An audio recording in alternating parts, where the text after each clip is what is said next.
Good morning, everyone. It is 11:55, and this is your stock market training video for today. So, economic data came out in the United States, and we now know the answer to the reason why the stock market was soaring with no data sets to be able to lift it higher. Unemployment numbers came out for July, and over 535,000 Americans went back to work. We are now up to pre-COVID employment levels in the United States of America. That's all great news. Yesterday, also news came out that the trade deficit dropped because we are shipping a bunch of American-made goods, even in an inflationary environment with a strong dollar.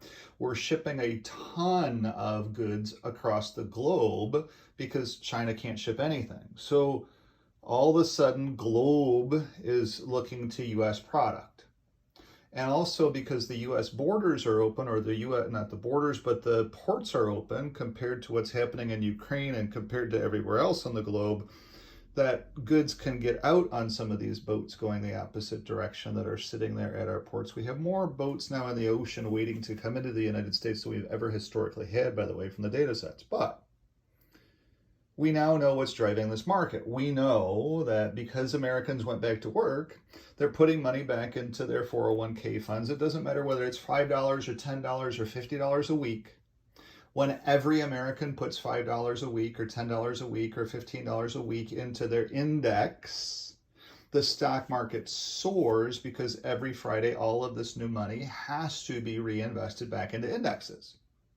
So then the index funds have to go out and buy the individual stocks in the index. And since Apple, Nvidia, all those high-flying favorite stocks are in every portfolio, that's why those stocks led the way. All of this new money coming in. So the retail investor is coming back in, and it's never a good sign for markets when retail investors come in because they run the market up to historic numbers that don't make any sense, and then we start to see the market start to wobble. The other thing that wasn't good news is all of these people back to work means that the Federal Reserve must continue to keep crushing the economy with interest rate rises. So your costs are going to go higher. We're going to have at least a half a point, if not 3/4 of a point of a rate hike in the United States in September. Because the US is raising rates, then the Canadian government will have to step in and raise rates as well too in September, October. So the cost of buying anything will continue to keep going up until we can crush back the inflation with sucking money out and stopping or slowing the economy because it's supposedly roaring with the concept of the 500,000 plus jobs. So your training video now, that it gives us explanation. So here, though, is what's not good. We have chartists point out W patterns in the Dow. So if we look back to October, to the gain that we had from October through January, we had a classic W pattern set up with this being October and this being January. Okay? So we had a classic W pattern set up in all of the markets, and we soared to January. And then after January, we got to this point, we broke down. And now we're down here on this chart, technically. Okay, so W patterns work on the upside and W patterns work on the downside. Now, there's another thing with a W pattern as well too. When it forms up here, when this comes up and it forms up here, that's not necessarily the greatest thing to see, okay?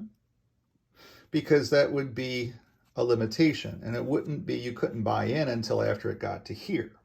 So normally people buy in here, just above this center point in a W pattern. That's where you start to see volume start to tick up to give us this run, okay? Supply and demand. But if this center is up here, then you lose this gain because you have to wait to buy in until here.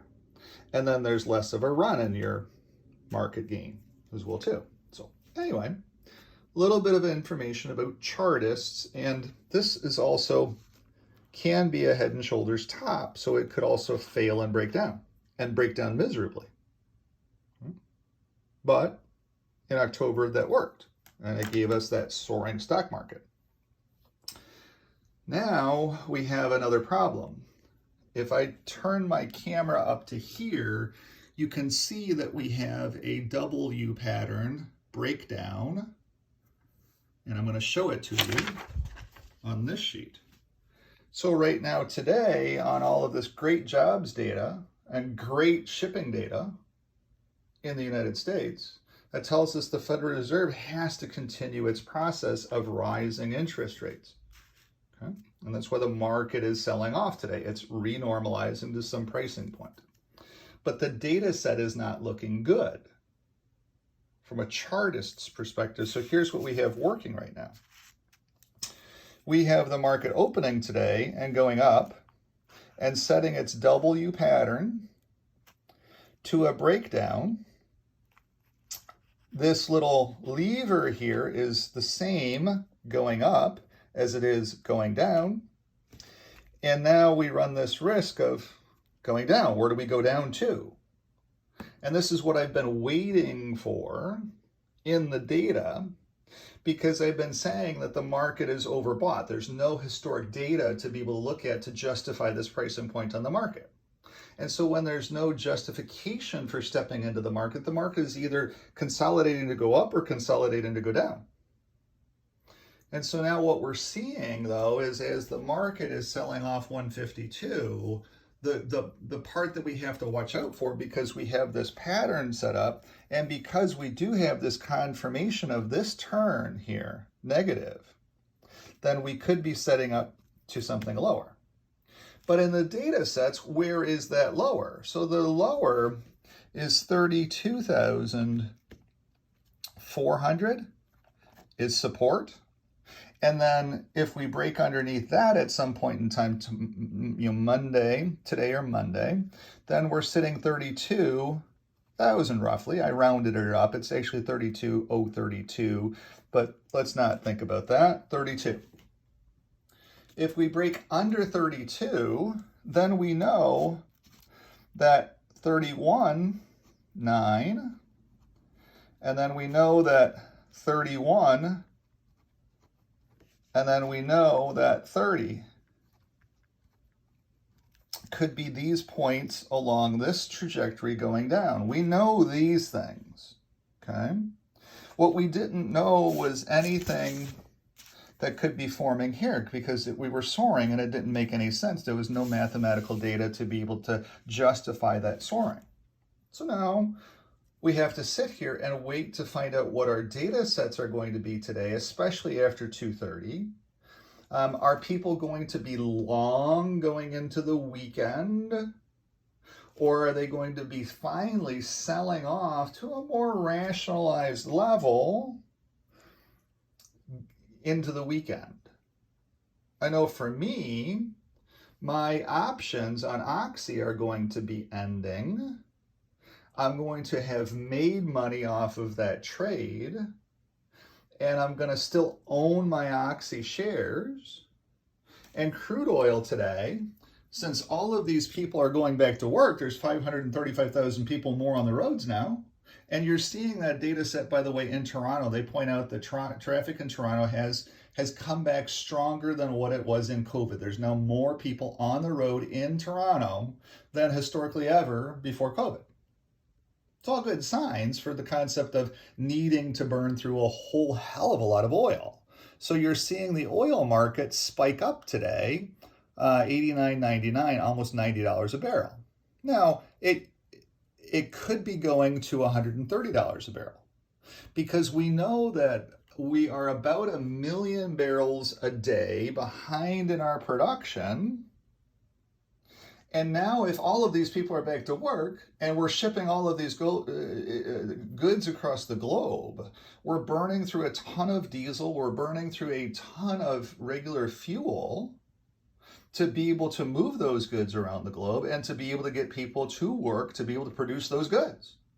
So then demand for oil will be spiking up, and then that should lift our oil stocks higher over time too.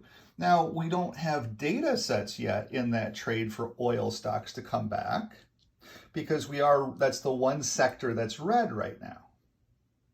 So we'll have to wait and see how this trend all sets up to be able to figure that out. And now what's happened in this short time that I've done this video, because this chart is done in real time, you can see our W pattern, our leg down, but now we've met this and we've set another W pattern. We'll have to see whether this breaks down the rest of the day. We're at noon, so everybody's leaving to go have their margaritas and all that stuff. So we'll have to see what we do.